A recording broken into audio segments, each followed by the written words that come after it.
গোয়েন্দা তথ্যের ভিত্তিতে আজকে আমাদের যৌথ বাহিনীর যে অভিযানটা পরিচালনা করা হয়, এটাতে আমাদের সেনাবাহিনীর চন্দ্রগঞ্জ আর্মি ক্যাম্প এবং একই সাথে র্যাব 11 টিম এর যৌথ পরিচালনায় আমাদের এই অপারেশনটি এটা পরিচালনা করা হয়। ঠিক আছে, তো আপনারা দেখতেই পাচ্ছেন এই অস্ত্র যে অভিযানটা আমরা করেছি, মূলত আমাদের উদ্দেশ্য ছিল হচ্ছে যে আমাদের জাতীয় যে সংসদ নির্বাচন আছে, আমরা আমাদের জনগণকে সুষ্ঠু এবং শান্তিপূর্ণ নির্বাচন উপহার দিতে চাই।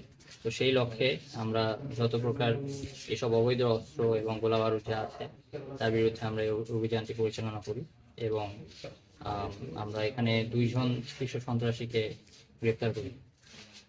আর একই সাথে যে সমস্ত জিনিসগুলো আমরা অভিযান থেকে রিকভার করতে পেরেছি, তার মধ্যে একটি বিদেশি পিস্তল এবং এছাড়াও কিছু দেশি অস্ত্র রয়েছে।